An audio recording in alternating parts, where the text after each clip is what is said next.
And we are live. Hello, hello, hello. Hello, everyone. Welcome back to Friendly Differences 2.0. I am Solid Blue Sister, and this is, we're switched places. I gotta make sure I'm pointing the right direction. This is DA Select. How are Your you, boy, DA? Black Cabinet. What's going on? What's up? What's up? Happy to be back. Man, yeah, we got to really work on these long breaks. I know we have a lot of things going on. Yes, Lloyd had something going on the first Friday, first weekend in February, or this, Right. and then I had a birthday weekend. I went out of town. So, anyway, we are back. So, today we are going to talk about a foot in each world, navigating being black while performing white. It's a very interesting topic. Very interesting topic. I think we've all had to do it from one place to another. In fact, you remind me of this. You remind me of this interview that I have coming up on Wednesday, and I was talking to someone. They're like, "Yeah, you might want to probably wear, a tie and a suit." And I'm just like, "A tie and a suit." I'm like, that's part of navigating the corporate world. That I like the polos and the jeans and slacks and the polos, but putting on that jacket and a suit and a tie and things like that, I think that's part of navigating what we would call the structural world, what we would call professional. We don't think that a person wearing cut off jeans is professional. I mean, I'm sure I don't think it's professional, but I think it's because we're programmed to believe that that's not professional. What do you think about that? I mean, I don't know. I am mixed on that because I know that I've had a couple of businesses. In fact, this last month I've been hiring for people to work for me, and I do believe that there is if people are going to be in front of customers, I believe that there is a certain way that you have to look so people take you seriously. Um, but at the same time, I don't see anything wrong with wearing a pair of jeans. You know, don't come in with Daisy Dukes or anything. But um, I think there's a time and a place for everything. So I think it all depends upon where you're working. So if you're Right. working in a law office, then yeah, suit, tie, even though I think there's nothing wrong with, even if you have on a nice pair of jeans in a law office, I don't think there's any big deal about it. Um, but if you're going, to court and you're about to argue a case in front of a judge, so I don't know. There's a time and a place. So I don't Right. I know. mean, yeah, that's true. There is a time and a place, but I think society tells us what the time and the place is. Like you just said, law office. You know, if a person is showing up for court, they think if you're spiffed up, you look. I guess you look more non-threatening. You know, when you show up in a suit and tie, you look a little. They call you spiffed up, shined up. Whatever it might be. It's just we have this notion that you have to dress the part, and how you look on the outside defines who the person is on the inside. And I think we do that with relationships. We do that with, think about it when you go when my daughter brings home their boyfriends to meet the dad. I mean, they're nowadays, of course, they're not dressed up when they come to the house, but they, they polish up their language. They try and put their best foot forward because everybody wants to make an impression, and I don't fault people wanting to make an impression, but I think there's an extreme to it, and that extreme is really just drenched in what we call navigating the white world, Mhm. having one foot within your culture and have another foot within the world that we have to navigate. And I just Mhm. mean I think that it's really drenched in white supremacy. Okay. All right. I worked for a telecommunications company. for 8.5 years. And that company taught me what working in the white world was like. Now Right. I've had other jobs, you know, working with white people. I've been around white people my entire life. And it's always been a navigation, even in grade school. It was a navigation. But this particular company was misogynistic. Mm-hmm. Um, it was racist. Um, and they stereotyped. And I was always that person when we went to company wide meetings. I would be the one raising my hand. I would say, well, how come, you know, black people or whatever, whatever. So I got a reputation. And then there was a group that black people formed. And many years later, someone said to me, well, you were part of that black group. And I'm Mm. like, yeah, I was. What's the point? And the fact that this person would even say that to me, it was like, are you trying to make a point? And the same person said, well, you have a stay woke hat. Yeah, I have a stay woke hat. I have it on now. I mean, I have a lot of things. What is your point? And the only thing that person could say was, well, I'm just making the comment. Okay, but why did you make that comment? You made that comment either to be petty or what? You're just pointing out the fact that what? So the fact, you know, to make comments like that coming from a white person, what are you trying to say?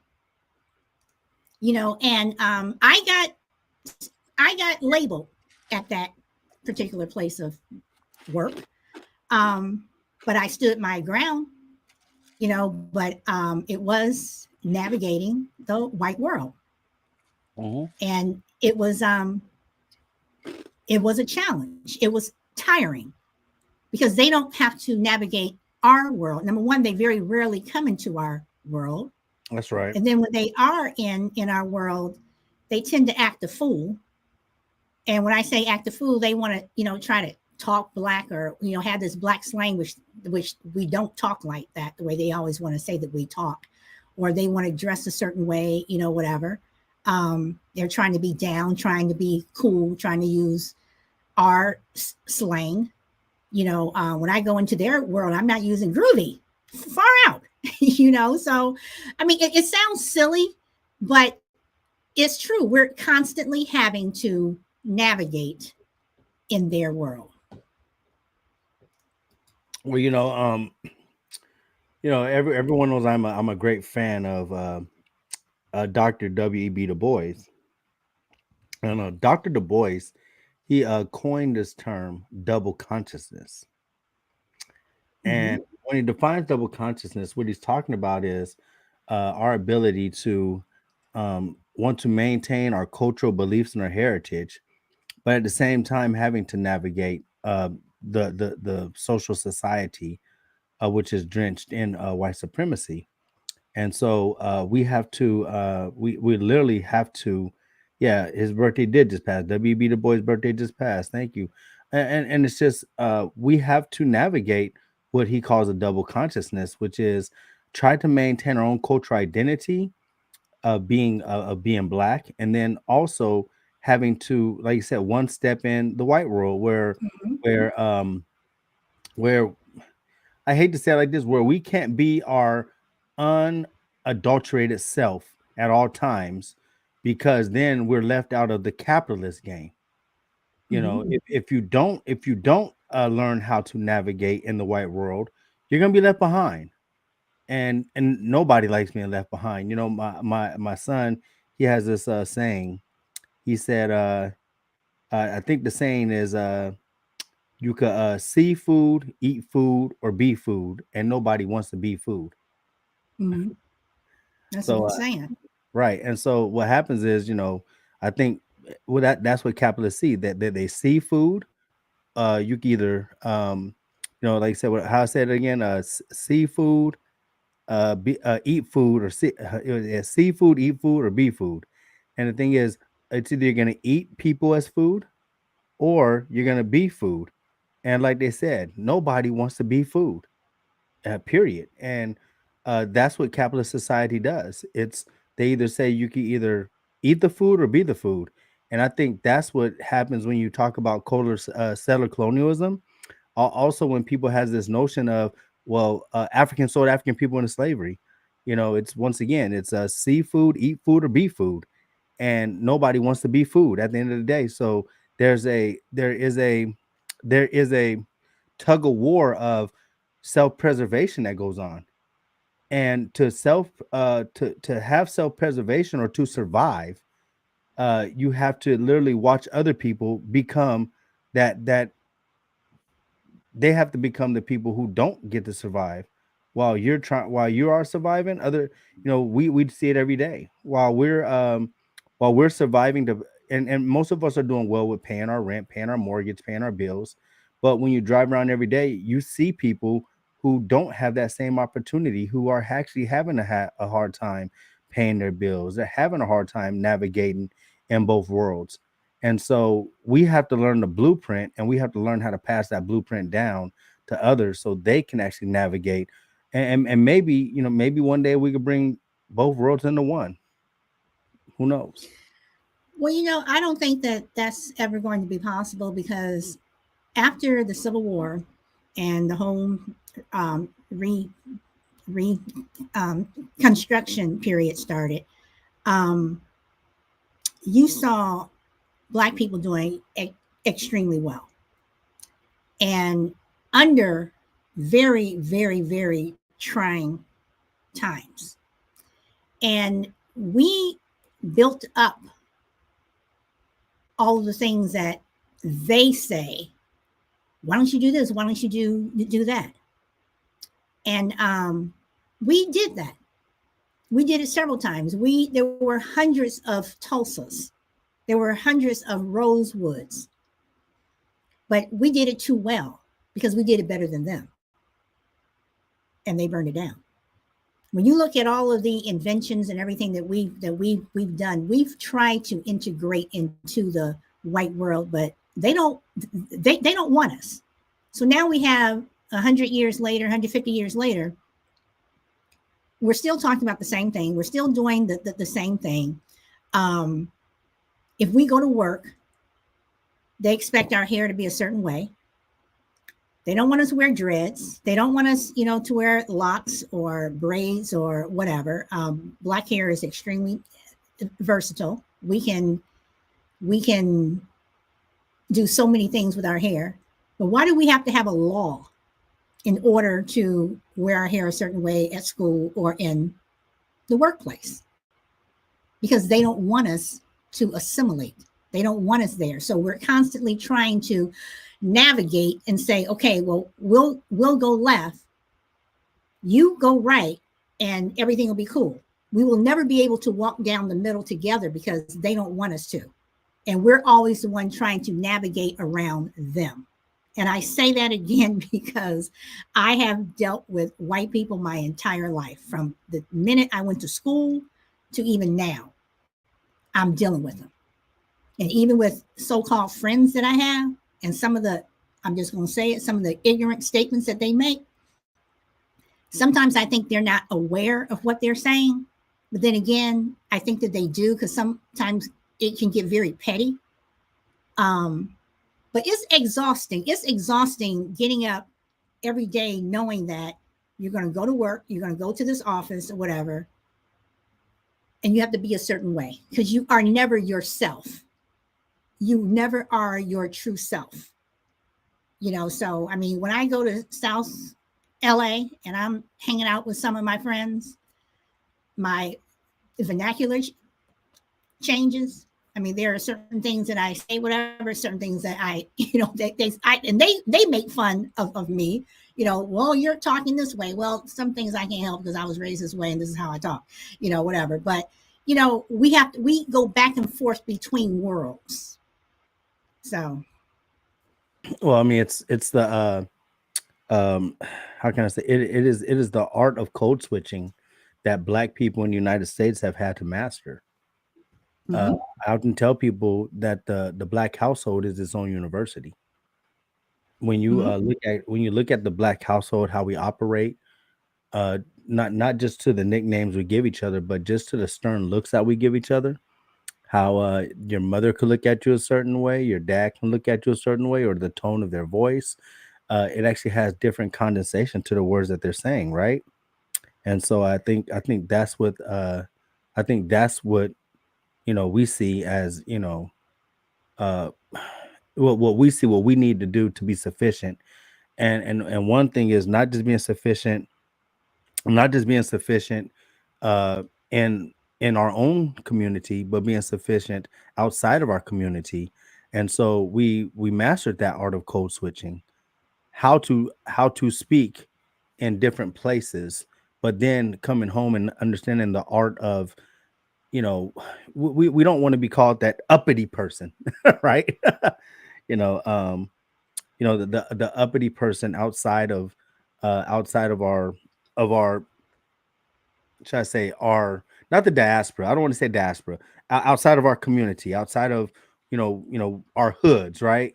If you go into your hood speaking a certain way, oh, you're acting uppity, or you're looking down on us. You don't, Hmm. what happened to the way you speak? As if we think that the only type of education that we have is in the way we speak in the universities that we go to. The papers, the papers that we have on our walls that says you graduated from this university or that university. Well, the thing is, people need to understand, us as black people had to graduate from a different university, and that's the University of Hard Knocks, right? Hmm. And so we have to learn how to graduate from hard knocks, and at the same time navigate into the silver spoon personnel. And that's what I think is special about us. I think what's special about us is understanding when it's time to be hard knocks, when it's time to knuckle up if you buck, right? I think we do that, and we understand what knuckle up means. Knuckle up can mean a whole lot of things. Knuckle up could mean hey, hairs are down and dirty. We got to go make that money. Knuckle up can mean it's a ready for a street fight, or sometimes knuckle up just means hey, hold what you got. So we use so many different words within our vernacular that is so important. But we also have to understand the English connotation of those words too. Hmm. We scare people. We scare white people. If we tell a white person it's time to knuckle up, they think you're attacking them. You know what I mean? Where it's really not an attack. Really, knuckle up just means it's time for the nitty gritty, right? And so I think us having to navigate that, we got to know how to code switch and tell them how to knuckle up in a nice way, so that we're palatable for them, that they can now take us down like almost like a hard drink of Jack Daniels, right? We gotta teach them how to drink us in a way to accept us and say, all right, good, I understand what you mean. But I think and well, I'm not going to say just we, because I'm sure Asian people have a vernacular. I'm also sure indigenous people have a vernacular. I'm sure people from around the world have a different vernacular that they also have to code switch when it comes to being accepted into white supremacy or white superiority or organism. So I just think that it's important that we understand that we're not the only ones, and I say that very loosely. We're not the only ones who have to navigate the white supremacy world. That other people of color also have to navigate it. So let me ask this. I'm just going to play devil's advocate here for a moment. Let's say you have somebody who is a poor white person and they're listening to this right now, and they said, "Well, DA, well, wait, I'm poor and I'm white. I also have to code switch." As you're saying, doesn't that apply to me too? I'm playing both sides here. I'm just asking. So, what would you say to them?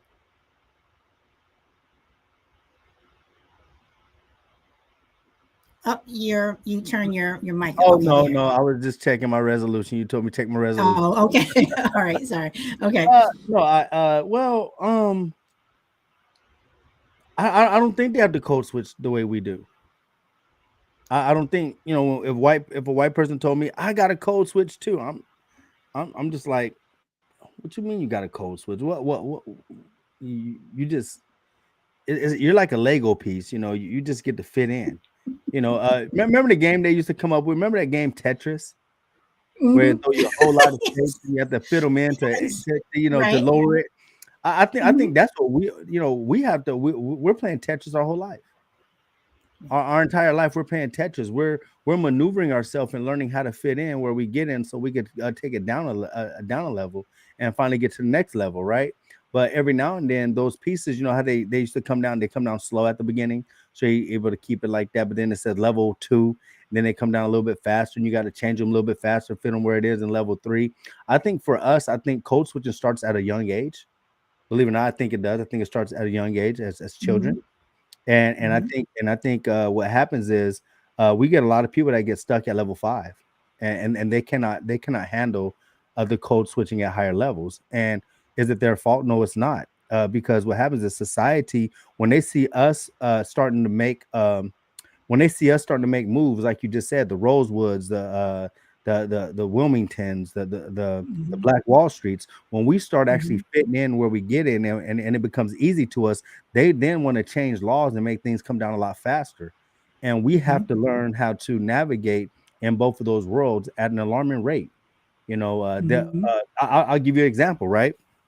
They call it the Rich Paul rule. Have you heard of that yet? The Rich Paul rule. The Rich LeBron. Paul. Yeah, yeah, Rich Paul. What happened is LeBron James had a friend. I think his name Rich Paul. And what happened is LeBron James's friend. What he started to do is LeBron James, he allowed his friend to become. I think it's called Clutch Sports, and he is I guess he's the leader of Clutch Sports, and it's LeBron's agent, and he started he started, I guess, getting a lot of different athletes to sign under their agency. And what happened is, in a way to try and stop this, it was like, hold on, these basketball players are getting smart. They're putting their homeboys on, their friends, their what they call LeBron James, his posse. That's what word they use. LeBron James's posse. And now LeBron James's friends are now in the league making a living. Why? Because now they started Clutch Sports. They're becoming agents. They're becoming representatives for different players.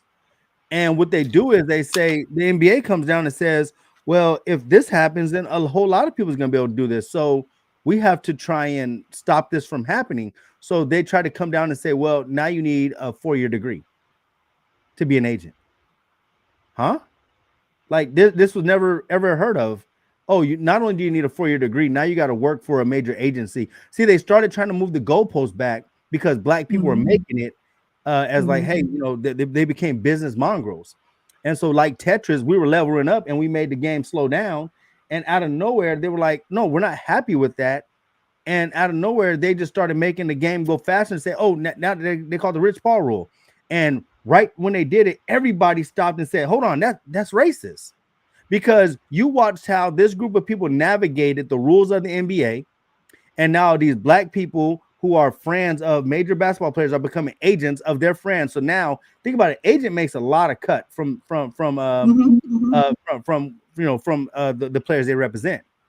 And Hmm. so now think about it. If Lloyd Kirkendall now makes it to the NBA, Lloyd Kirkendall can now get his younger brother to start. I don't have to give him part of my bag because he can make his own bag, and my friends can now Hmm. make their own bag. And so that's what they started doing. They started making sure they started putting their friends on, and now their friends are putting their friends on. And so now we're taking this NBA money and we're spreading it across the community. And the NBA was like, not just NBA, but colleges and everybody was like, hold on, we can't do this. We have to stop this because if we allow it to keep on happening, black people are going to find a way to crack into the upper echelon. So now we're going to say you got to go to college. You got to be signed to a major this. You got to have this many deals now. You got to have this much schooling afterwards. And we call foul right away. We said, no, that's a foul. Hell no, we're not going to take that. You're not going to be able to do that. And so, yeah, just if you look it up, they tried to bring out the Rich Paul rule to make sure that black people cannot bring their friends up anymore. And I thought it was a great injustice to the black community. Well, uh, I see what you just said. I see that happening in Florida, and I see it, what they're now calling the Ron DeSantis, copycat rules, or laws, whatever. And I see that that's what they're doing now, because pretty soon, with all these, Black creators on TikTok, like yourself, who are giving history lessons, and pretty soon they're going to say, you can't do that. Or if someone wants to teach Black history in their house, that's going to be illegal. And I see the United States going more and more towards Nazi Germany, because that's how it all started back then. Only this time it's going to be us. But they're always moving the goalposts back. So every time you say, well, how come you all can't do this? And I'm going to say again, this same person who I talked to, white, was talking about how, Black people, only have cannot read past the fourth grade, and this, and this, and this. And, what are some of the things that you would do? And the first thing I said was economics. Jumped all over me. You mean to tell me you're not going to say education and education? I mean, just went crazy because I said that. But in order to have education, you have to have the economy. You have to have the funds in order to build up a good education system. You have to have the economy to build up, anything. You have to have that. That's why I said it. But then again, the people who are pushing the goalposts back, as you said, are also the ones who want to tell us what we need to do and what we should do. When we listen to you, we're going to stay down here as opposed to rise. When we listen to ourselves, we go up. But the system has been designed where you do have people of color who will always stay at the bottom. So what do they do in order to feed their families? Sometimes they do have to turn to a life of crime. But at the same time, don't forget that we're not the only ones who stealing stuff. White folks are stealing stuff. Asians are stealing stuff, whatever. And first thing they want to talk about is Chicago. 2 main neighborhoods in Chicago are responsible for most of the violence. But you listen to society and the media, they make it sound like it's the whole damn city. And it's not. So again, it's the navigation that we have to do, that we're constantly doing. And it's exhausting. It's exhausting. And I'm tired of it, but will it change in my lifetime? No. Will it get better in my son's lifetime? I hope so. Do I think it will? No. But we can only hope. I mean, go ahead. No, go ahead. Go ahead. I was just going to put some of these comments on the. I was gonna say, you brought it up about Ron DeSantis, right? Ron DeSantis, whatever. I don't really care how to say his name, right? I really don't, but we know what we're talking about. Oh, Ron down there in Florida. And so I just pulled up, right? So and people need to understand that this stuff is open. It's open source download. If you type in, if you literally go into your Google search, anyone could type in the AP African American Studies, the official course framework, project, and exam overview. You can actually pull that up, and a lot of people, we all hear about it.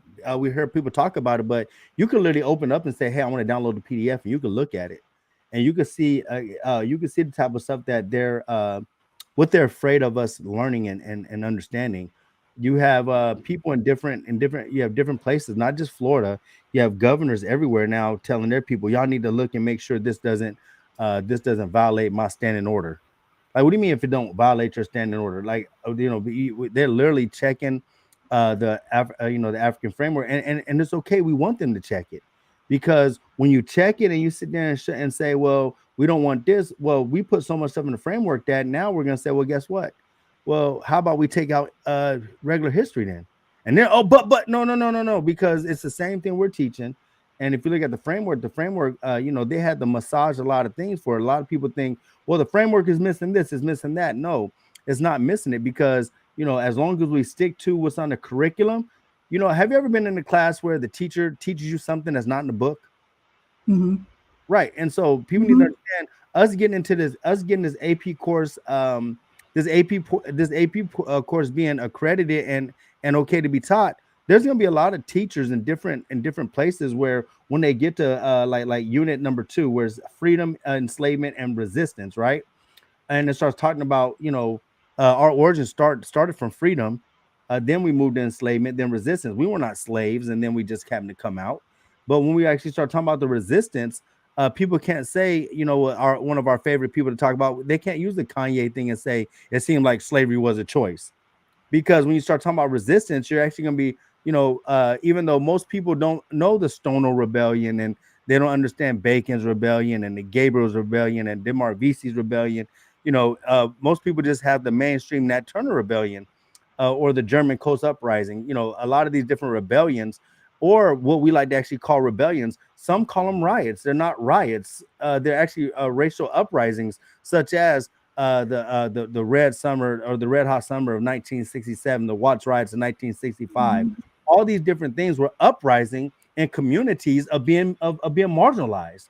So they weren't just rioting because these people just was because they woke up one day and said, "Hey, let's riot and destroy some things." No, these were riots against the actual structure of oppression that's been holding them down for years. When you can't get a job, or you can't, and trust me, I've seen it firsthand. When you can't get just certain IDs and identification, when they make you jump through hula hoops to get all these different documents just to do something legal and right, when they hold you back in all these systems, when a person tries to sign up for even some type of government assistance, when they make you jump through these hula hoops, and sometimes people get all these documents, sometimes just put them in front of your face, say, "Here, read this." And some of these people have 6th grade, 7th grade educations, and if you don't get the right caseworker to help you navigate these things, people just they look down, they fall in their arms, and then they turn to coping with it. They turn to drugs. They turn to a life of crime. But if we don't start helping combat these things, then we're always going to have one foot in and one foot out. We're Mm-hmm. always going to have to do that. But my thing is, we as Black people have to navigate the America through a double consciousness. And I want white America to see the stuff that we have to do. We have to do things that you don't have to do. And it's because of things that you put up in front of us. So yeah, I charge white America. In fact, I'm gonna go back to a book I got. We charge genocide, because every structure you put up is for us to die. Every structure you put up is for us not to make it. And if you look at the root of it, it's because, like you said earlier, you don't want us here.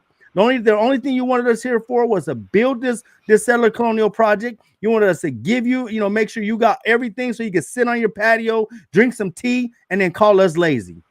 And like I said, but we didn't become lazy till we told them to pay us to work. Right. We didn't become layers, so you had to pay us. But they still want our money. And one thing that I also want to bring up that I think that a lot of people forget, because this is where the single parent household comes in, and it bugs me when people are down on single parent households. We have to remember that back in the 60s, when welfare started, when it really got going, one of the rules of welfare was you could not have a man in the home. So a lot of fathers voluntarily left the home to help their families. So they would be able to get this assistance, because even though they needed it, even when the father was there, um, they didn't get it or qualify until the father left the home. So then that's when a lot of people forget that. But at the same time, when you had a lot of Black fathers leaving the home, you had a lot of white fathers who also needed to be on welfare in their families, were not told that. So they were still able to stay with their nuclear family, where Black families and Latino families were separated. And that has just bred on, just over the years. Look at where we are now. So, plus, majority of people who are on welfare are not black; they're white. But people don't want to see that. So that's something else that we have to look at. So for all the people that are watching, and I'm sure you're probably gonna remember this movie. Um, I only remember it because I've heard it come up. It's NAACP Image Award winning outstanding movie, most best picture. But there's a movie that came out. Let me look at the year. I believe that the year it came out. Let me see. The year was 1974. Was the release date of this movie. This movie had uh, Diane Carroll, James Earl Jackson. Claudine. That's right. See, I knew you would get it right. I And saw that movie in the movie house. oh wow, awesome. Okay, so real quick. Okay, so since you're there, can you tell us when you went to go see that movie? Can you tell us exactly what was going on? What was the times like? And we're talking about 1974 when this movie is truly depicting the actual 70s and what was going on. Can you give us a? Can you please just give us a nice little entrance into that movie if you can? Well, I was still young. Okay, I'm not that old. I was still young, but that was coming off of the 60s. That was coming off of Malcolm being assassinated and Martin Luther King being assassinated, and the 70s were a difficult time for black people. It was like, what do we do? Where do we go? Angela Davis had been uh accused, and she had gone to jail. You had the Black Panthers, everything that went on with Huey Newton, and all that stuff. I mean, it was a time of, what do we do? Where do we go? So you had Claudine, this single mother. She had, I do believe, 5 children, and she just trying to raise her kids, Six children. and Yeah, 6 children. she Yeah, had 6. yeah. Okay. And you have James Earl Jones, who took an interest in her. And he was really, I mean, he was that black man who wanted to step up, take care of her, take care of her family, whatever. But it was hard. You had Lawrence Hilton Jacobs, who was the oldest son, you know, and she had her daughter who got pregnant, and Claudine was about to. I remember she picked up that hairbrush and was about to beat the crap out of her, whatever. Yeah, So back then, it was. I mean, the 70s to me for Black America was rough, because the 60s we had gone through so much through civil rights, and then they killed the people who we were looking up to, and there was like, again, like, what do we do? How do we start over? More laws came into place. When Martin Luther King was killed, a lot of things were burned down. A lot of, right. So it's like, what do you do? So that's, to me, that's the climate. Plus, we were coming off of the end of the Vietnam War. That's right. And just so many things were just going on in this country that, to me, to this day, are still not resolved. You know, So I don't think there's any explicit scenes in Claudine, right? There's no explicit scenes. I don't think there is. no. No, I'm actually I'm thinking about streaming that. I'm thinking about actually streaming Claudine on TikTok. Reason why, because I don't think a lot of I people. don't think you're gonna be able to do that. Well, I've streamed some things. I've tried to stream Sankofa and got banned for a week. Or actually, No, I'm saying, isn't that a copyright violation? no, it's not. No. As long Okay. as just put on my screen, turn my screen to it. I might stream Claudine because I think movies like Claudine and other movies like Coolie High teaches us a lot of great things, right? Right, Coolie High, right? I mean, Really, my cousin was in that movie. awesome. No, But anyway, but go ahead. But no, but Claudine was doing exactly what this show is talking about. She had to navigate being black in a white world. A lot of people know Let me read to you guys. Claudine Diane Carroll was a single mother in New York City who endures the exhausting commute to the suburbs where she was a maid for a wealthy white family. Mhm. In one careful trend white community, she then meets, of course, James Earl Jones, a charismatic garbage collector. Garbage. Their romance clear, they had a good romance. Quickly assumes, but Claudine doubts that their relationship is good for her six children. So when people are thinking that, oh, black women just grab a man and try and bring him in, no, Claudine is trying to navigate this whole world, wondering, is this guy going to be a good father for her children? And I think that our black women, even in these situations, I think they do a good job of trying to vet the person that comes into their children's life. Of course, he has a good nature, but he's also reluctant of taking care of her. And I remember one scene from the movie where the caseworker was coming to visit Claudine, and she has to hide him Mhm. in the closet. Mhm. And the caseworker catches him in the closet and starts to tell Claudine stuff about this. And he Mhm. basically says, who are y'all, to try and dictate her household, Mhm. and basically tells her XYZ about if she has a man, you're gonna take everything from her, and Mhm. you guys don't want her to succeed. So therefore, he's like, and now you're trying to put everything on me. She got Mhm. six children that's not mine, and now you want me to take care of these six children who are mine, and y'all gonna stop giving her assistance. So it's Mhm. it's it's it's a Mhm. very, I think it very, and it shows how even he's trying to navigate the white world and being Mhm. black. Mhm. He's trying to understand black culture, but he understands how the white world works. If he didn't understand how the white world works, why would he be hiding out in the closet? Mhm. And so I Mhm. think just those small parts of the movie are very key to and I think everyone needs to go watch that movie. It's a wonderful movie. It now understand it is Hollywood, but I think there's so much truth in movies that we made back then. And I just think that, and when we're talking about navigating the white road, one foot in, one foot out, I mean, we're playing the hokey pokey all the time. Mhm.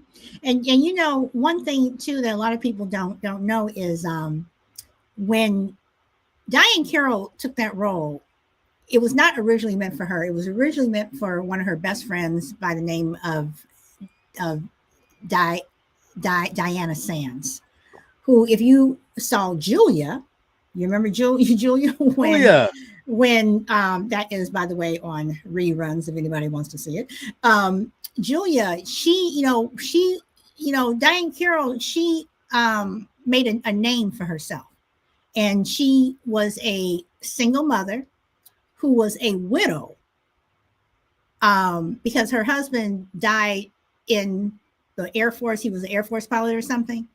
And when she made Julia, they wanted to just make her a single mother with a child. And she was like, nope, if I'm going to be a single mother, you better give me a husband, and he better have been, done something. So, she insisted on, if you want to make me a single parent, that's fine, but I'm going to have a husband to show my son that his father was this and he died a that's hero, right. a hero, whatever. But when she, when Diana Sands became sick with cancer, she recommended Diane Carroll for that role. And Diane Carroll had to think twice because she had to think about what Black America was going to say, because a lot of people in Black America, they looked up to her because they were like, not only is this woman Black, she's the lead in her own show. And now she's playing this role, a couple of years later, where she's on welfare, she's a single mother with no man in the house, whatever. Yeah. But at the same time, that right there, made her another household name, because women, and to me, Black families could still look up to this strong woman who was trying to navigate the white world to take care of her family. Yes. So, No, I mean wow. I mean, thank you for giving us the background of that, of another actor and another book that I think a lot. Man, I tell you, I wish I would have known a lot more about her before she passed away. But Cecily Tyson, man, wonderful book. If you ever get a chance to read it, it's one of those. It's a page turner. It's hard to put down. and from front to back. But hearing how she had to navigate also this white road of just having a baby, a lot of people don't know that she had this relationship with her child that was kind of, I'm not gonna say it was a bad relationship, but she sent her child away to boarding school Mm-hmm. so she could work. She was working and she was trying to take on a lead role. And then people don't understand the SA culture. Mm-hmm. Someone tried to SA her on the set, and she escaped him, and basically, but the thing is, but at the same time, she didn't. It's man, it's so hard because she didn't even come out until you read the book. She never really spoke about what he did to her the whole time, and all she did was say, "I don't want to ever come while he's there, and I only want to work with this person." She never dimed the guy out, and I don't know what would have happened if she dimed the person out. But for her own self preservation, she had to. Mum was the word, and just make sure she stayed clear of this person. And she talks about how coming back on set and seeing this person, the way he looked at her and everything else, because it wasn't an actor, it wasn't a fellow actor, it was basically somebody in the acting business trying to help her get her foot in. And she thought rejecting this person was going to stop her from getting a big break, but it didn't. She stayed true to acting, stayed true to doing what she was doing. And people don't know that, if you just go check out her book, Mm-hmm. navigating the white road while being black and having to make it, she also had that very that same attitude was, I am not going to accept any role that's going to denigrate black people. Mm-hmm. And she maintained that all the way till she died. And Mm-hmm. that's why when she died, they called her the Queen Mother Cecily Tyson. um and I believe Cecily Tyson is up there with the Maya Angelos. Oh, she You know, is. yeah, you can't, you cannot deny who Cecily Tyson is and for the community and what she's done for black people on the set of Hollywood. She knocked down a lot of doors. In the movie Roots, you see her coming to age. And just throughout her whole career on Broadway and everything else, Cecily Tyson is amazing. But I'm saying that to say that she's also a person that we look at when you talk about navigating the white world and Mm-hmm. being black. Another person I'll say, and then I'll be quiet again. Another person I'll say is like people like Jackie Robinson, Mm-hmm. sports figure, a person who served as a officer in the military, had his problems with racism while in the military and outside, and now to today where they have a day where Jackie Robinson Day where everybody wears number 42 around the league. I mean, he has his numbers retired I mean, not one thing is your team retiring it, but his numbers retired all over the league. No one could ever wear 42. I The only time know. everybody wears 42 is the day when everybody comes in to wear. That is amazing. And so, these are great people who we can see who had to navigate the white road at the same time, keeping one foot in the white road, but also understanding and embracing their blackness. I want to talk about Cecily Tyson because a lot of people remember her from Roots, but I got to go back a little bit further than that. Another movie that I saw in the theater was Sounder, and that movie, that was a must see movie. I remember that was a movie that my mother and she said we're going to see this movie. And back then, when we went to see movies, we went as a family. Uh, and you know we would talk about them on the way home. And my mother was very keen on us understanding what black people through all, no matter what their station in life was, we all have to deal with the same stuff. No matter how much money you have, no matter what neighborhood you come from, we all have to deal with the man. And Cicely Tyson, she was brilliant in that movie. I mean, she was. I mean, the entire cast was. But you see once again a black man trying to make it, trying to do what's right, but because the system is against him, he ends up having to go to a work farm or prison while the black mother stays at home trying to keep what little they have together and still insisting that her oldest son get an education and sending him away for that education. That's why it frustrates me on some level when I see black athletes or black actors who, in my opinion, this is just my opinion, um, they forget that they're there because of the Cecilys, because of the Billie Holidays, because of Harriet, because of Sojourner. It's like if it weren't for them, we would not be where we are now, and that's for all of us. And this is one reason why, for me, I have a passion on black people. You got to do this, you got to do this, you got to do this, you have to do this, don't do this, don't do this, don't do this, because in order for us to rise up together, we all have to be on the same page. And we're not always on the same page, because every day when we wake up, we're navigating the white world. When I wake up, if I go to the market, mostly white people, I'm still navigating, just going to buy milk, whatever. So yeah. And Katie says, I saw Sounder in the theater. My whole class went. No, I'm glad that we're paying tribute to these to these people. I wish I really wish that that we just had a time to go back and appreciate uh those people that were our forerunners and helped us to be where we are now. Wow, it's just there's so many different names that are flashing before me. The great Paul Robeson Jr. Mm-hmm. People don't know how big playing Othello was. You know, Mm-hmm. people don't know how big. Even movies, like even movies now. You watch the Forest Whitakers, and you watch your Denzel Washingtons, your Sidney Poitiers, your Harry Belafontes. We're watching these movies, and we have to understand that even though they've all ascended, you know, um, they've had to navigate. Mm-hmm. There's even a person I'm not gonna lie to you, I always, and to this day, and sometime maybe I need to be a little bit less harsh on my critique, uh, because I understand, just like passing, people are trying to make it, but I still critique. I very much critique. Was it Stetton Fetching?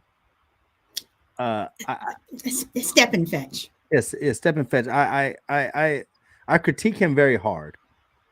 Because go ahead. Okay. First of all, his real name is Lincoln Perry. Yeah. I hold Stephen. I see. I'm about to say Step and fetch. Right. Um, I hold him in very high regard, and I think that the black community has totally sold him out.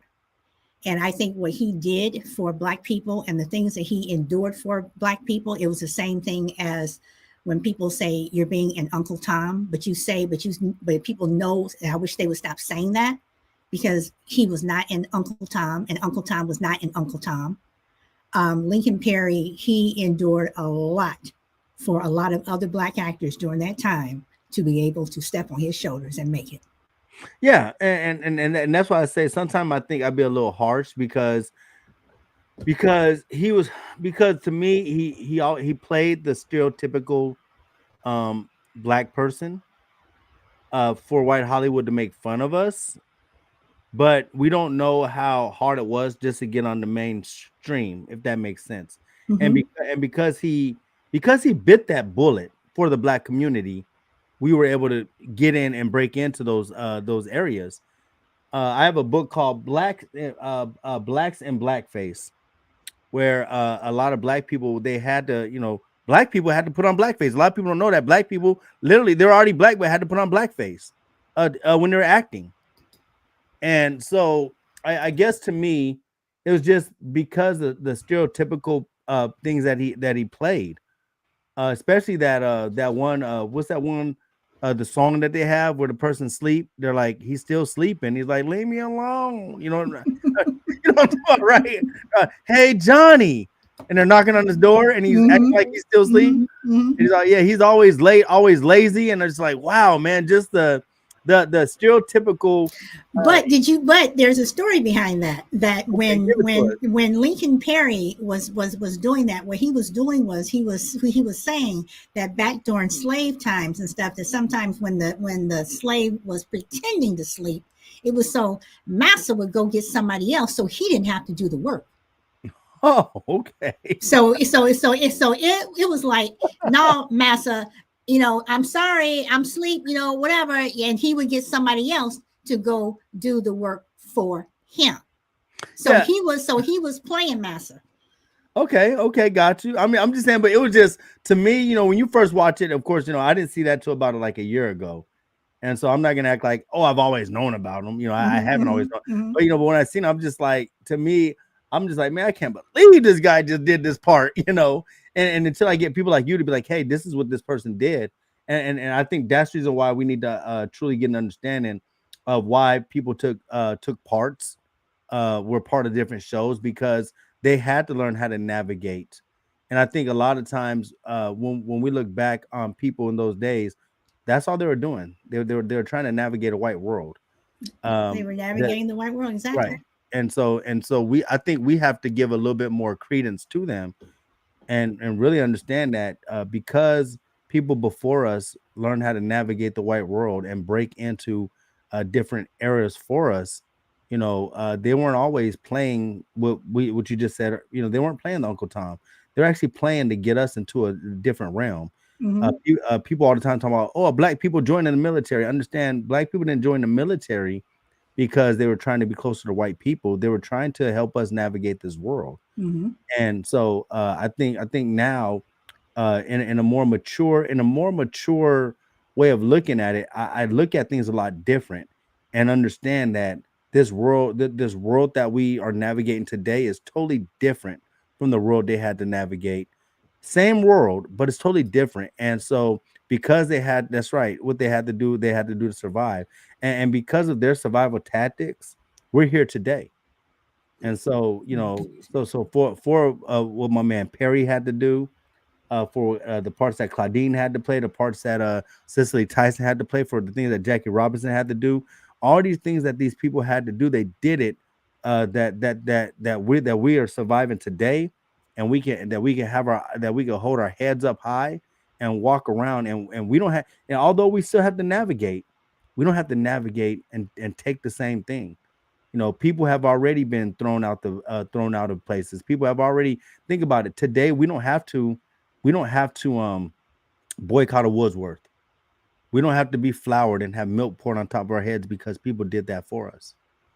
Yeah, but unfortunately, they're still doing it. Right. They may not be doing it in the physical sense, but we're still getting the milk poured on top of our heads, and we're still getting burned with cigarettes and what have you. Yeah. So. Well, but what I'm getting at is, I'm just saying, we just have to understand that a lot of people came before us and took a lot of L's. That's what I'm getting at, is the L's that people have taken from us. We should not take that for granted. And I think that we need to continue that exact same fight, because of what they've done. I think it's up to us to continue that fight, and make sure that that we be the sounding board and tell people, remember Perry, remember Diane Carroll, remember these people, so we can actually move into the next years with a lot more confidence, because we have to do this, because there's going to be some people behind us, and if we don't preserve these people's names and the things that they've done, they're going to forget who they are, and then they'll one day even forget who we are. Another person too that people just saying this is linking with Lincoln Perry is Hattie McDaniel. And she's most famous, of course, from being Mamie in Gone with the Wind. But she took a lot of flack from Black people back then too, because she was always playing a maid, but that was pretty much the only role that she can get. But her, she and Lincoln Perry were the two pretty much in Hollywood, the two first millionaires, black actors. And they used their money to help a lot of black people, help feed them, help pay their rent. They did a lot for black people. And what Hattie McDaniel said was, I'd rather play a maid than be one. And I think that she was right. So I look at her and Lincoln Perry, and it makes me sad that both of them died pretty much penniless. Mm. And with all the money that they made, they pretty much died penniless. And you guys have heard me say this, before, and I think it's a shame that with all the dignity that Hattie McDaniel had, and even some respect from some even white actors, the only thing she wanted to do was be buried in Hollywood Cemetery. But back then you couldn't do that because she was black. Yep. But again, I just look at the Hattie McDaniels and the Lincoln Perrys, and I just see that as a role that they played to put food on the table, to feed their families, and to help other people. And I just, hope and wish that the people who are coming up behind them truly understand the sacrifices that were made, not just from them, but even other sports people. I mean, hell, even the person who lived next door to your mother and father, whatever. There was just so many sacrifices that were made that, again, they had to navigate to survive. And we're still navigating to survive because being black in America is a survival game. And we have to do whatever we can just to breathe, to stay live and not be unalived. That is true. I just did I did a on Black Cabinet Education. I was just looking that up, Mom. I didn't see that. On Black Cabinet Education, I just did a show that was actually called Surviving the Game. Do you remember that? Do you remember that movie with Ice-T and Charles Dutton and all them? It was a movie called Surviving the Game. Ice-T was playing a bum, and his dog had died, and he was trying to carry his dog and everything. And Charles Dutton sees him, and he walks up to him, and he seems like he's very genuine at the beginning of the movie. Hey, would you like a job? And he's like, and he's like, yeah, okay, I'll take a job. And so what happens is they take him out. He's like, yeah, all you gotta do is come out here, do this, do that. So they take him all the way out to this one place, and they told him it pays this much money. But basically, what they wanted to do, they wanted to hunt him down. It was Ice-T. He was running around. They were trying to hunt him down, and that's what happened. So I was like, just wow. It was called Surviving the Game. You need to check that movie out. I think I saw it. That came out in like the early 90s. Yes. Okay, Yes. I think I saw that. It sounds familiar, but it's interesting. If I'm correct, wasn't Charles Dutton? It was black people who were hunting him down. If I'm correct. No, no, he was the only black guy hunting him down. There was a bunch of white guys, and Charles Dutton was one of the black guys that's hunting him down. Okay, all right, because just for that, I did a video on TikTok yesterday saying, "Are we victims or are we targets?" Mm. And I think we're targets, and we always have been. We've never been victims because we've always had to overcome so many things. We've never allowed ourselves to be victims, but we've been made targets. And just the fact that you're going to get a black man, who assumingly doesn't have any ties to anything, and you're going to hunt this man down like he's an animal, Yes. But then again, what a lot of people don't know, and I'm going to say it, that they're still coon hunting in Tennessee. Yes, they are. Wow. 2023. So there's just so many things that are going on in this country that that people want to hide, but we're here and we're gonna keep talking. We're gonna keep telling about it. That's right. Because the only thing, because that's part of our navigation. Because So on another note, got a question. Are you going to be on the Thomas the Villain show tonight? I am. I saw his email and I want to be on it. So in fact, I emailed my son that we're going to have to FaceTime a little earlier. Okay. So Awesome. oh, and I have to brag on my son real quick. My son has been accepted into another master's program in San Francisco for the fall. So I'm very happy about that.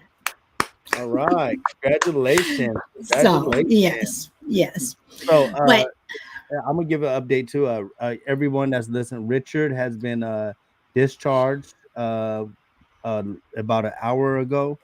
Richard has been discharged. He is his trainer and them are about to rent a car and drive back to Oklahoma. The NCAA has put it the bill to get Liz a flight home, which is amazing. So Liz will be flying well, in tell tonight. tell everybody who Richard is and why Okay, he was uh, discharged. Richard's my son. I'm sure a lot of people. Well, I'm talking about the people in the chat. They know. Yesterday he was running and he pulled up because he felt something was wrong with. He felt like his heart was racing, and so what happened is he pulled up and it was I think it was I think it was just his adrenaline was at an all time high, and his body just wasn't ready for the adrenaline.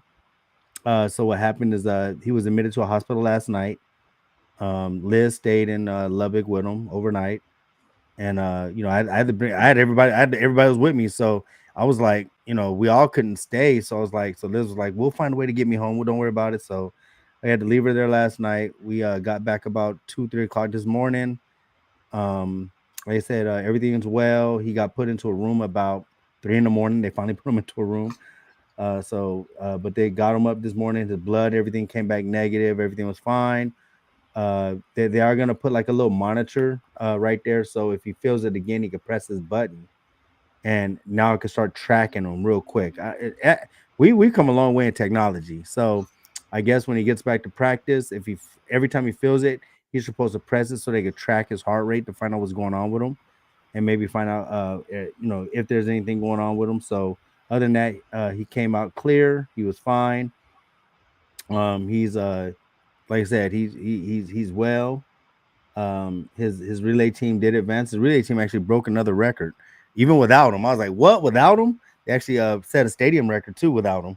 So his relay team is actually one of the number one teams in the nation right now. So which is Good. great.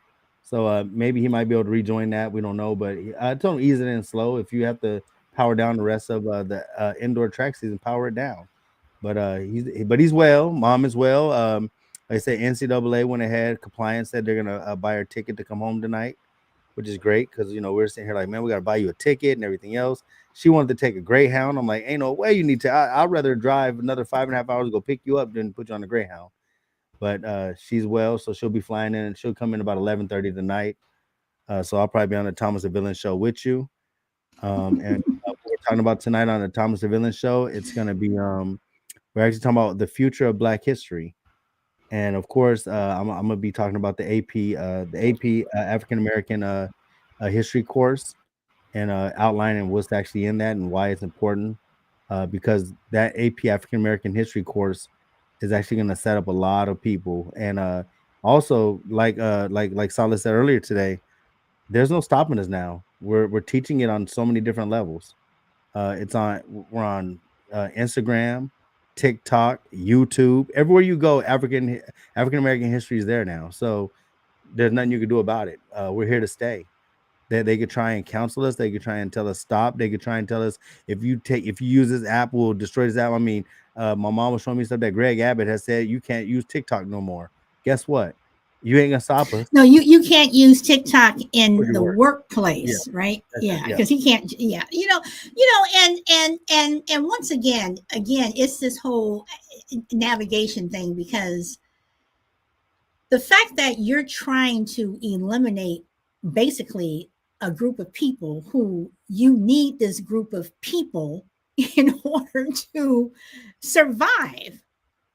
So you trying to erase the very people that you need, that you have always needed, that this country would be a very different place if we were not here, if we were not slaves, the North Mhm. and the South, even Canada, the entire world would be different. It would be a completely different place.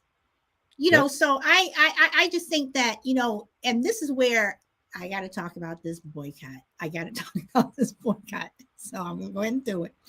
That's why I say, y'all, I have been getting messages from people over in Europe who are getting on this freedom train boycott, and everybody's like ready to go. And I'm happy about that, because this is where a lesson needs to be taught, that while you all are trying to cancel us, we'll just cancel our money and stop spending money. Hmm. Because you have to think about it. Is it going to end up affecting some of us? Yes, it is. But those police officers and what have you, you need tax dollars to help pay your salaries.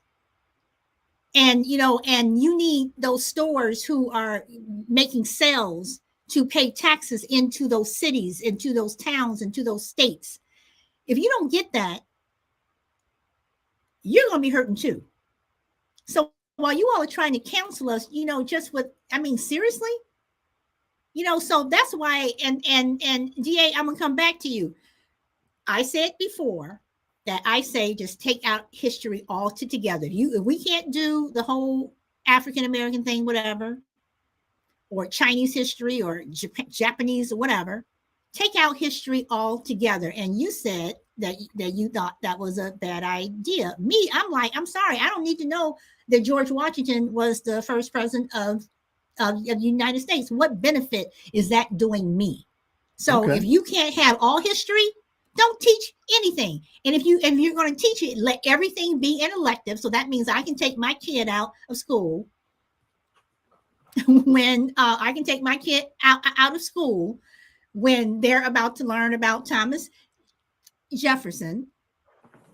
Then, so do you change your mind about that? Yes, I'm challenging you here. Friendly differences. Give me 1 second. I am I will actually give look. you one I second. I'm looking through a book. If you give me a hot second, I'm looking through a book. It's actually called John Henry Clark, the Master Teacher, and it's the meeting with Arthur Schomburg. I come to this meeting all the time, so I might as well. I need to go and bookmark this area here.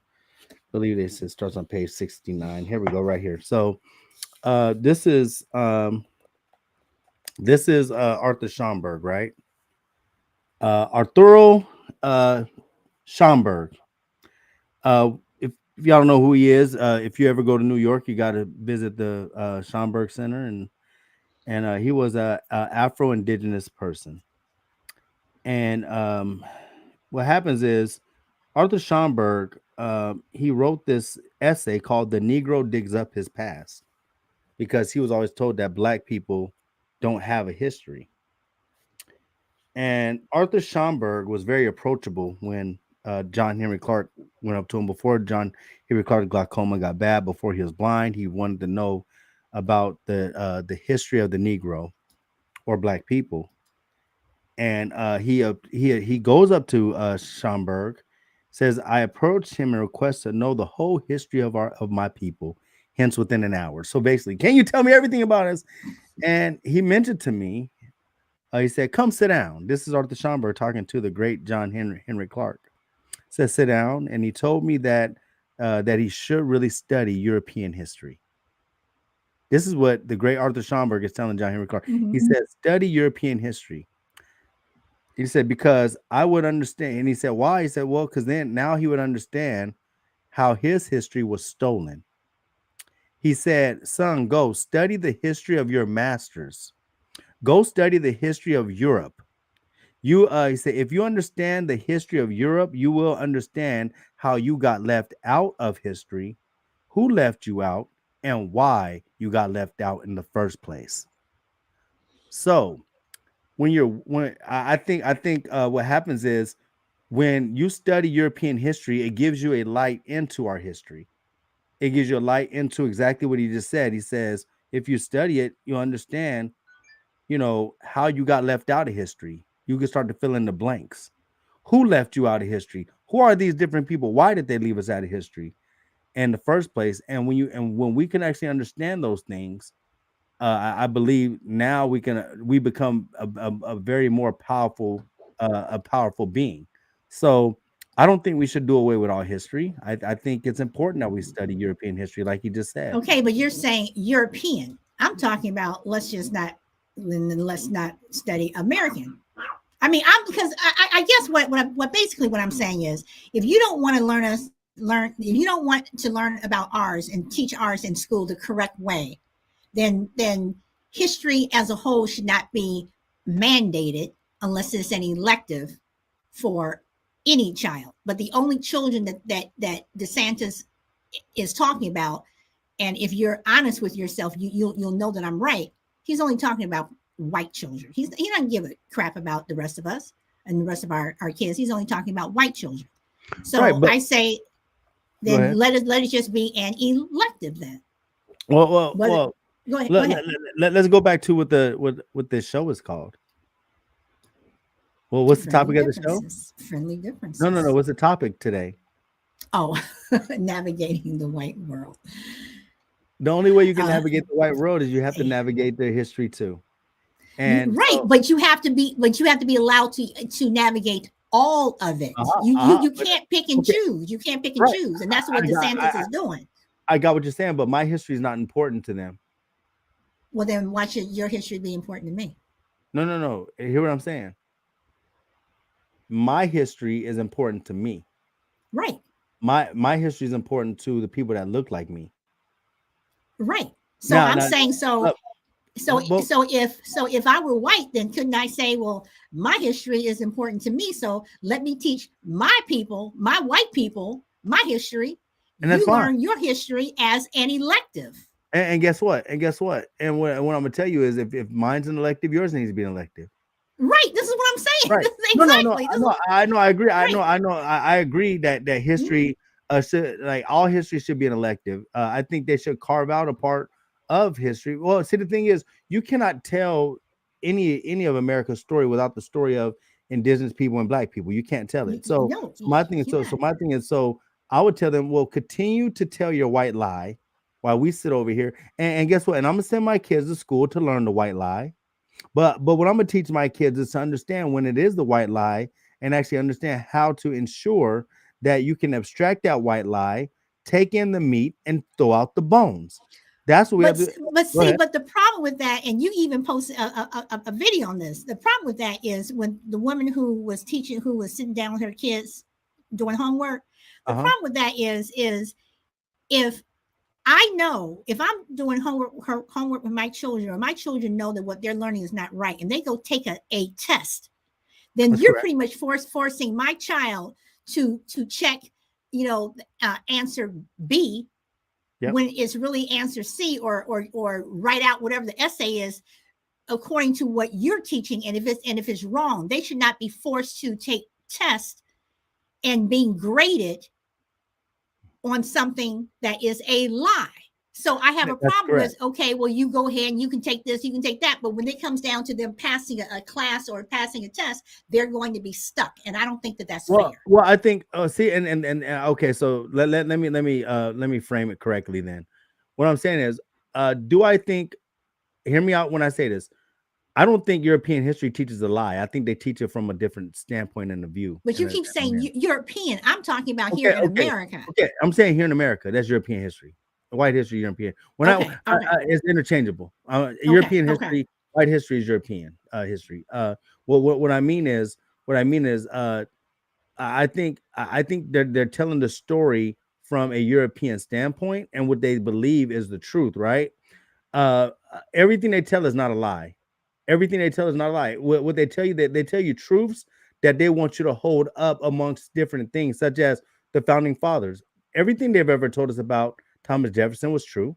Oh yeah, he wrote the Declaration of Independence. What they didn't tell us is the Declaration of Independence was a racist document. See, so I'm trying to say is what they're telling us in school what they're telling us in school are by true events. So I'm not going to discredit that what our people are answering on the bubbles and the questions aren't correct. It's just what they failed to do is weave in the historical facts that is rooted in white supremacy. So now, not so I'm trying to say is, so what they're not doing is I mean, just think about it. Everything you learn in history, other than the only lie, Columbus discovered America. That's the biggest lie. We understand that people was already here, but the history that they teach us in school, other than that, I'm just saying, I'm really trying to find out where was the lie. It was rooted in white supremacy to tell a story only from the white side. But But that's where the lie comes in, because if you're not, see, my whole thing, and this is what I tell a lot of people, I'm looking at the whole. If you're not going to tell the entire story, then you're not telling the truth. If you're only telling the good mm, parts and you're leaving out the bad parts, you're not telling the truth. So what they are teaching is a lie that you do okay, need to, while you're so sitting up here saying, oh, that all men are created equal. All men are not created equal if the people who were signing this document had slaves and were treating them like crap and did not treat them as equals. So that if right my there is a lie. okay, so if my wife says, "Hey, what'd you do last night?" and I say, "I went to bed last night," did I lie? If I stayed up and watched TV, but I still went to bed. In other words, I get what you're saying. Well, Okay, I okay, trust. I okay. get I get what you're saying. When you leave It's out a when it's a you leave partial. things out, right? Yes, and that's what I'm saying. So when you leave out certain things that are very important, it does damage the society. I agree with you 100%. The way they teach history is damaging. It's like I said, it's rooted in white supremacy because what they wanted us to basically what they wanted us to know was white people were the greatest people in the world. That's what the history tries to tell us, and there's nothing that they did was bad. They don't want to tell us that, even now you have people talking about, did you know George Washington freed his slaves upon his death? But No, no. I'm saying what I'm trying to say DA, is, go ahead. but when you explain it like the way you just did, when you said that, well, what they're teaching is not a lie, you're giving them an out. No, You are no, giving I'm not them getting around. No, you're giving what I'm them to saying is, basically to come back, because I know somebody who's going to come back and say to me, well, DA said that what we were teaching is not a lie. I think you need to frame that differently, because it's giving them an out. It's giving them a way to say that, well, yeah, what we are teaching is true. Yeah, we left that little bit out, but basically what we're teaching is true. No, what you're teaching is not true. What you're teaching are lies, are rooted in lies. no, I'm not giving them an out. I'm telling you that that's why it's important that we study it. Okay, all right. That's I'm what I'm going saying. to I'm saying I'm it's going to important. agree to No, disagree. I'm saying it's important. It's important that we study the lie because, like he just said, now you know where they left you out, why they left you out, and everything else. The thing is, not because, all right, think about it. If you don't know those things of why they left you out, then you wouldn't know how great you are. No, I need to and know, and right? and you're right, and So I right. So that's understand why I that, need but to know. I'm not going to say that what they're teaching us was the truth, because it wasn't. It wasn't. I mean, you just look at, again, you look at these founding fathers, and they're supposed to be so great, and they did this and they did that, while on the back end they did horrible things. Right, right. So I'm Well, saying, so if you're going to teach it all. right. And I think they do need to teach it all, but that's why but that's why we're all here. That's why yeah, in school, look. We already know straight up. We already know right now, until black people are going to PTA meetings, until black people stand up and actually go to school board meetings, until black people start actually participating in their local government, until we start doing that, then guess what? We're allowing white supremacy to run our children. I am That's with you 100% on right. that one. So until we do that as a people, then guess what? Then we're forcing our children to continue to go to those schools. We're forcing our children to still take those tests and still put what they call the right answer. What I'm getting at, what I'm saying is, I'm not giving them no excuse to say that what they're teaching is true. What I'm trying to say is, what they're teaching, it's a watered down, un how can I say it? A historical history that is just rooted in white supremacy, like I said in the first place. Now, if you want to get a true history of it, yeah, I think a true history does need to be taught. But my thing is, here we go. This is my question. White people ain't never gonna get that to you, so why are we still begging for it? I'm not begging for anything. Exactly. I'm not begging. I'm not begging for anything. I'm pointing out. I'm just pointing out that if you're going to teach something, teach the whole. Just like when people want to give out these figures and data and everything. Okay, I'll listen to the figures and data, but give the whole. Tell the whole story. Just don't pick and choose and cherry pick what you want to say is true. Whatever. Give the whole. I'm just all about. You talk about this. Let's talk about that. If you want to point this out, point that out. Just point everything out. So you make me labor all the time. I knew somewhere in here you're gonna give me a difference. You're gonna give me some type of friendly difference.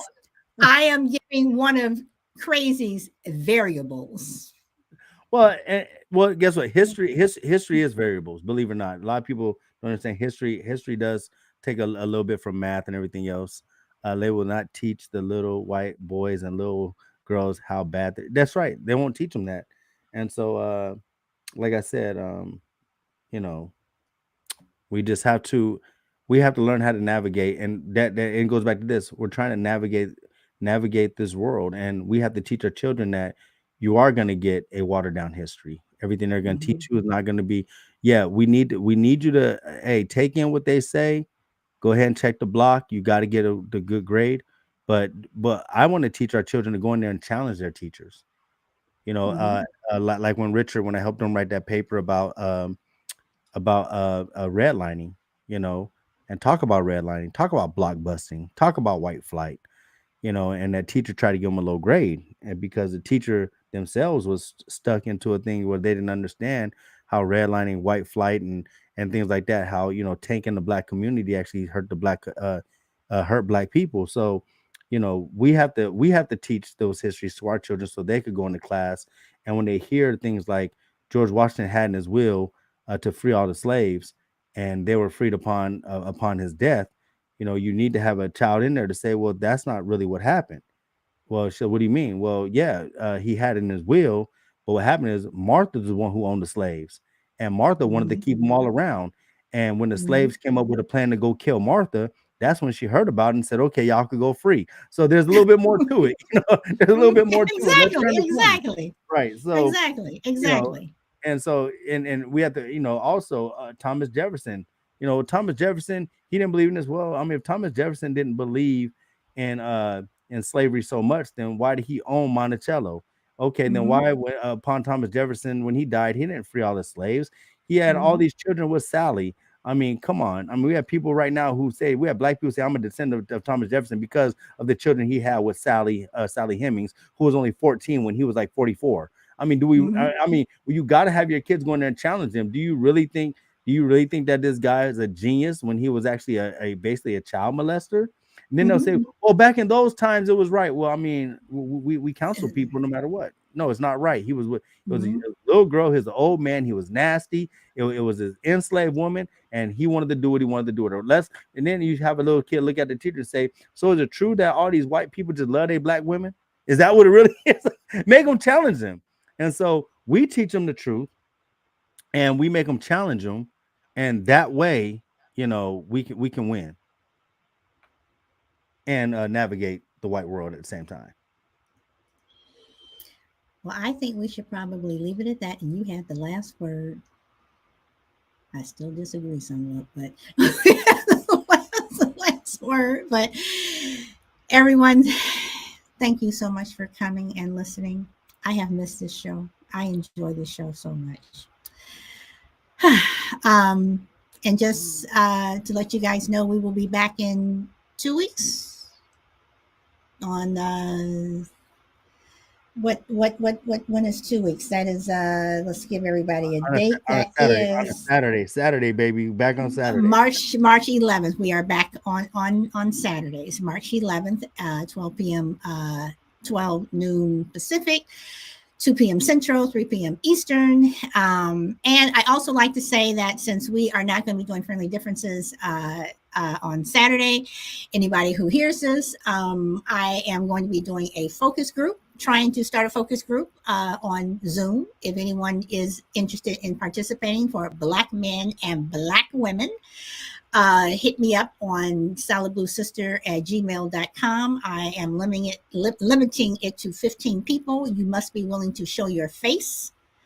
But it will be on relationships between Black men and Black women. So that will be on Friday or Saturday, March 4th at 12 noon Pacific. Hit me up on saladbluesister@gmail.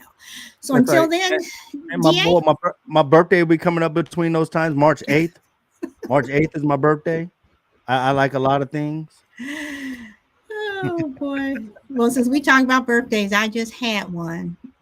Oh, happy belated. So Did not know that. yes, Your last name? I didn't advertise. Only a couple of people knew, but I thank everyone who gave me salutations, and I thank some of the really nice gifts that some of y'all sent me. It was nice, so thank you. But anyway, that's it. So, Da, you have anything else you wanna add?